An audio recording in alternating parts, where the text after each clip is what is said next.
Hello everyone, welcome to students unique academy. आज हम बात करेंगे अपने मोस्ट इंपॉर्टेंट क्वेश्चन की, जो हमारे सभी एग्जाम्स के लिए काफ़ी महत्वपूर्ण है। हमारा पहला क्वेश्चन कह रहा है पानीपत का द्वितीय युद्ध किनके बीच लड़ा गया था, यानी कि जो पानीपत का द्वितीय युद्ध था वो किनके बीच लड़ा गया था। ऑप्शन ए है बाबर और लोधी, ऑप्शन बी है अकबर और हेमू, ऑप्शन सी है अली राजा और चंद्रगुप्त मौर्य, और ऑप्शन डी है अकबर और लोधी। तो किनके बीच में पानीपत का द्वितीय युद्ध लड़ा गया था? जैसा आप जानते हैं पानीपत का द्वितीय युद्ध जो हुआ था वो 1556 में हुआ था, और ये लड़ा गया था अकबर और हेमू के बीच में। किसके? अकबर और हेमू के बीच में ये लड़ा गया था। हम आपको बता दें कि जो अकबर था इसमें काफ़ी छोटा था, तो इनके संरक्षक के बेरम खां और हेमू इनके बीच में युद्ध हुआ था। ठीक है, वही जो बाबर और लोधी थे इनके बीच में पानीपत का प्रथम युद्ध हुआ था 1526 में। ठीक है, 1526 में हुआ था पानीपत का प्रथम युद्ध, और पानीपत का द्वितीय युद्ध 1556 में हुआ था। वही पानीपत का जो तृतीय युद्ध था वो 1761 में हुआ था, और वो हुआ था मराठा शासक और अफगान शासक के बीच में हुआ था। ठीक है, और इसने पानीपत का इसने पूछा था battle of Panipat was fought between, यानी कि पानीपत का द्वितीय युद्ध किनके बीच में हुआ था, वो हमारा सही आंसर हो जाएगा अकबर और हेमू। ठीक है, ऑप्शन बी सही हो जाएगा। आगे बढ़ते हैं। आगे कह रहा है कि पानीपत का द्वितीय युद्ध 5 नवंबर 1556 ईस्वी को अफगान शासक आदिल शाह सूर के वीर हिंदू शासक सेना नायक हेमचंद्र विक्रमादित्य हेमू और मुगल बादशाह अकबर के मध्य हुआ था। यानी याद रखना, कभी कभी ऐसे देता है कि पानीपत का द्वितीय 1556 में हुआ था, डेट भी दे देगा तो आप कन्फ्यूज हो जाएंगे। तो याद रखना कि 5 नवंबर को हुआ था। 5 नवंबर 1556 ईस्वी को अफगान शासक आदिल शाह सूर के वीर हिंदू सेना नायक के हेमचंद्र विक्रमादित्य, जिन्हें हेमू भी कहते थे, इनकी उपाधि थी हेमू, और मुगल शासक अकबर के मध्य हुआ था।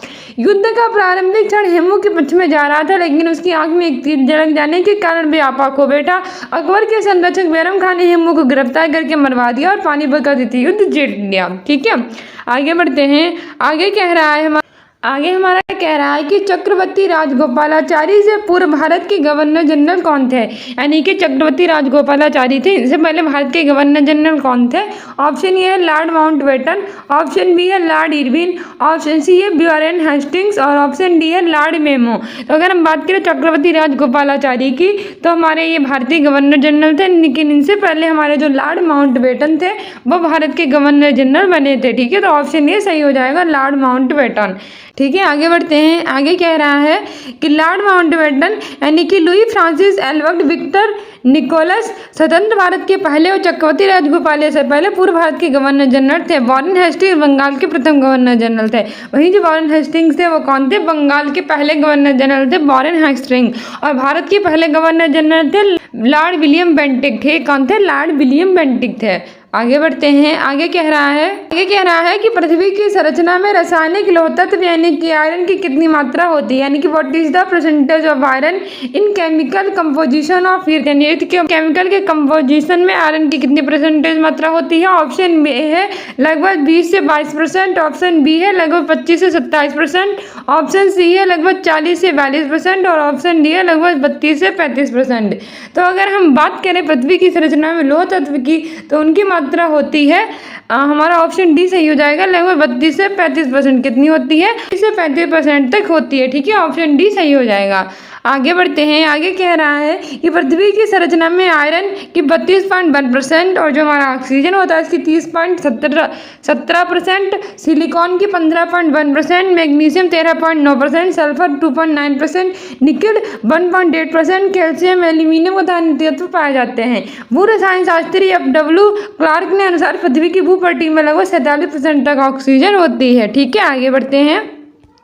आगे हमारा कह रहा है कि वर्ष 2011 की जनगणना के आधार पर उत्तर प्रदेश राज्य की जनसंख्या का घनत्व क्या है? यानी कि जब हमारे 2011 की जनगणना हुई थी तो उसके अनुसार उत्तर प्रदेश का संख्या घनत्व कितना है? तो ऑप्शन ये है कि 661 प्रति वर्ग किलोमीटर, ऑप्शन बी है 573 प्रति वर्ग किलोमीटर, ऑप्शन सी है 828 वर्ग प्रति किलोमीटर, ऑप्शन डी है 785 प्रति वर्ग किलोमीटर। तो अगर हम बात करें according to the population census 2011 what is the population density of Uttar Pradesh state, तो वो हमारा सही आंसर हो जाएगा ऑप्शन सी 828 प्रति वर्ग किलोमीटर। जब 2011 की जनगणना हुई थी उसके आधार पर उत्तर प्रदेश राज्य का जनसंख्या का घनत्व 828 प्रति वर्ग किलोमीटर था।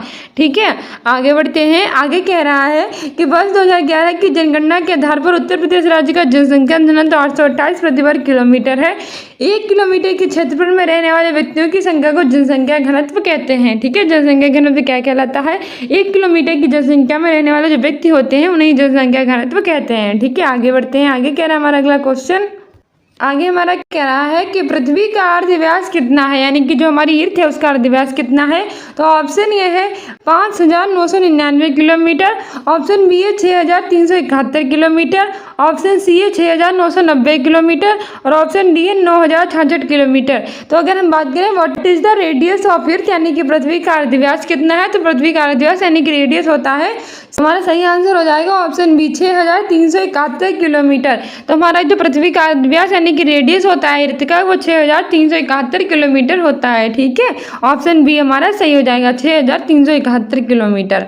आगे बढ़ते हैं। आगे कह रहा है कि पृथ्वी सूर्य से दूरी के क्रम में तीसरा तथा आकार में 5वां सबसे बड़ा ग्रह है। तो अगर हम बात करें अपनी पृथ्वी की, तो सूर्य से दूरी के क्रम में कितना है? तीसरा है। सबसे पहले बुध आता है, फिर शुक्र आता है, फिर हमारा पृथ्वी आता है। तो दूरी से कितना है? तीसरे नंबर पर, तथा आकार में 5वां सबसे बड़ा ग्रह है। आकार में कितने नंबर का है? 5वें नंबर का, क्योंकि आकार में सबसे बड़ा बृहस्पति होता है, फिर शनि होता है, फिर अरुण होता है, फिर वरुण होता है, फिर हमारा पृथ्वी होता है। ठीक है, 5वां है।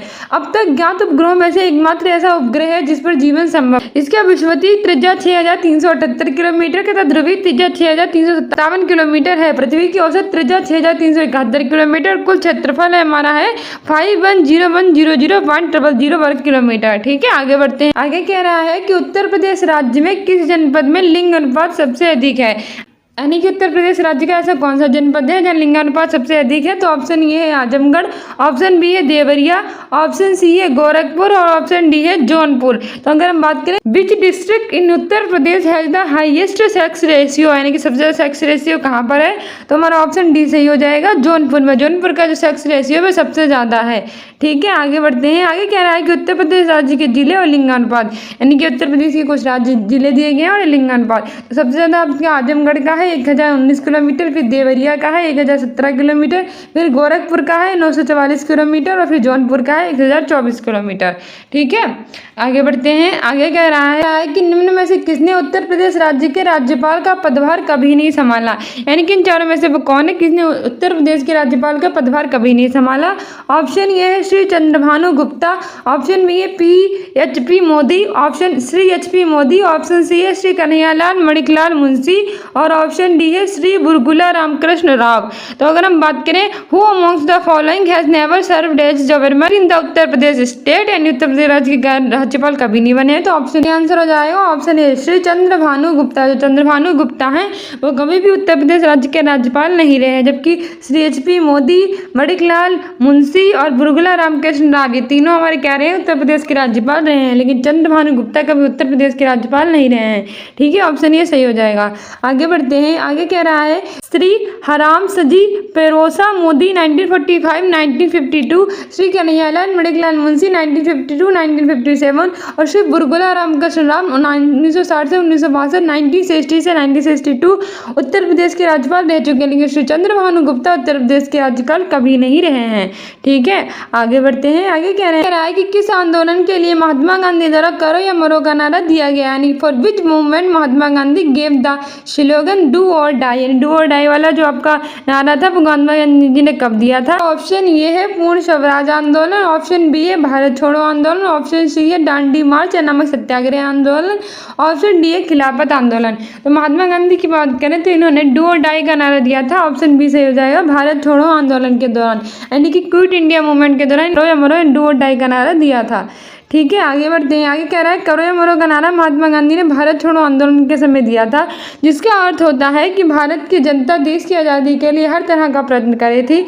आंदोलन के दौरान 8 अगस्त 1942 ईस्वी को अखिल भारतीय कांग्रेस की बैठक मुंबई के ग्वालियर टैंक में हुई थी। कभी पूछ लेता है कहाँ हुई थी, तो 8 अगस्त 1942 को मुंबई के ग्वालियर टैंक में हुई थी, जहाँ कुछ संशोधन के बाद भारत छोड़ो आंदोलन को स्वीकार कर लिया गया और 9 अगस्त को भोर में ही ऑपरेशन जीरो आवर के तहत कांग्रेस की महत्वपूर्ण नेताओं को अंग्रेजों ने ने गिरफ्तार कर लिया, लेकिन भारत छोड़ो आंदोलन का नहीं रोक पाया, इसलिए आंदोलन का नेतृत्व भारत की प्रत्येक जनता खुद ही कर रही थी। ठीक है, इसका अंतर किसने किया था? भारत की पूरी जनता ने खुद ही किया था। और 8 अगस्त 1942 में ग्वालियर के टैंक मैदान में हुआ था और इसमें करो अमर गाना और महात्मा गांधी जी ने दिया था। ठीक है, आगे है कि अंतर्राष्ट्रीय महिला दिवस कब मनाया जाता है, यानी कि when is the international women's day celebrated. तो ऑप्शन ए है 8 मार्च, ऑप्शन बी है 8 अगस्त, ऑप्शन सी है 5 सितंबर, ऑप्शन डी है 9 नवंबर। तो अगर हम बात करें अंतर्राष्ट्रीय महिला दिवस यानी इंटरनेशनल वुमेंस डे की, तो हर साल 8 मार्च को मनाया जाता है, यानी ऑप्शन ये सही हो जाएगा। 8 मार्च को क्या मनाते हैं? इंटरनेशनल वुमेंस डे सेलिब्रेट करते हैं। कह रहा है कि अंतर्राष्ट्रीय महिला दिवस प्रत्येक वर्ष 8 मार्च को मनाया जाता है विश्व भर में। इसका उद्देश्य महिलाओं को उनकी क्षमता, सामाजिक, राजनीतिक और आर्थिक तरक्की दिलाने तथा उन महिलाओं को याद करने का दिन है जिन्होंने महिलाओं को उनके अधिकार दिलाने में अथक प्रयास किया है। ठीक है, हर साल हम 8 मार्च को अंतर्राष्ट्रीय महिला दिवस मनाते हैं, जिसका मुख्य उद्देश्य महिलाओं ने समाज में जो योगदान दिया है उनके प्रति उन्हें सम्मानित करना है। ठीक है, आगे बढ़ाए हमारा क्वेश्चन कि किस ग्रह को लाल ग्रह के नाम से भी जाना जाता है, यानी कि which planet of our solar system also known of as red planet. तो कौन से प्लैनेट को हम रेड प्लैनेट के नाम से जानते हैं? ऑप्शन ए है मंगल ग्रह, ऑप्शन बी है शुक्र ग्रह, ऑप्शन सी है बुध ग्रह और ऑप्शन डी है बृहस्पति ग्रह। तो अगर बात करें लाल ग्रह की, तो वो मंगल ग्रह को माना जाता है। सब जानते हैं कि मंगल ग्रह में आयरन ऑक्साइड पाया जाता है और आयरन ऑक्साइड की उपस्थिति के कारण ही मंगल ग्रह को लाल ग्रह के नाम से जाना जाता है। ठीक है, ऑप्शन ये सही हो जाएगा। आगे बढ़ते हैं, आगे हमारा क्वेश्चन कह रहा है,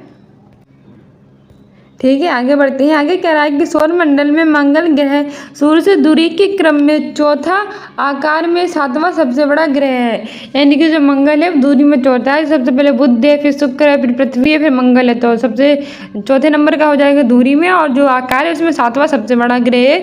इस ग्रह पर आयरन ऑक्साइड की अधिकता के कारण पृथ्वी से देखने पर इसकी छवि लाल दिखाई देती है। इसके कारण इस ग्रह को लाल ग्रह कहते हैं। मंगल ग्रह को युद्ध के भगवान के नाम से भी जाना जाता है। तो युद्ध के भगवान से नाम से किसे जाना जाता है? मंगल ग्रह को। ठीक है, आगे बढ़ते हैं। आगे हमारा 64 नंबर का क्वेश्चन कह रहा है कि आर्य समाज की स्थापना किसने की थी, यानी कि who was the founder of Arya Samaj. तो आर्य समाज की स्थापना किसने की थी?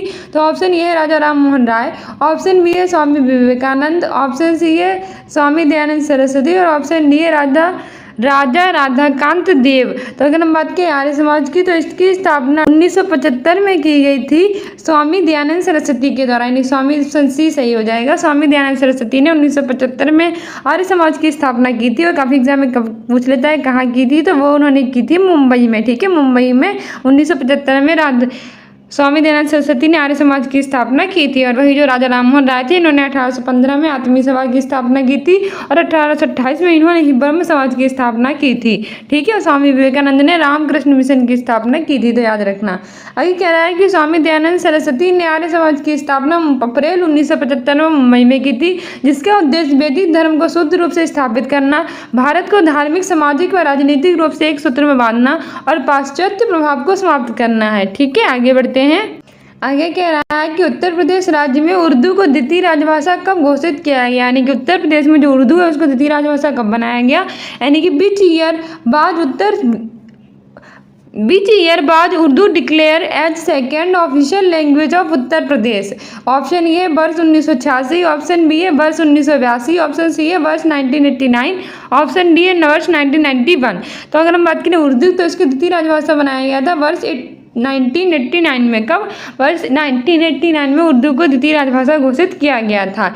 ठीक है, आगे बढ़ते हैं। आगे कह रहा है कि उत्तर शासकीय भाषा संशोधन अधिनियम 1989 के द्वारा राज्य में शासकीय कार्यों के लिए उर्दू को दूसरी राजभाषा घोषित किया गया था। ठीक है, सो डियर स्टूडेंट्स, इतने हमारे कुछ मोस्ट इंपॉर्टेंट क्वेश्चन जो हमारे सभी एग्जाम्स के लिए काफ़ी महत्वपूर्ण थे।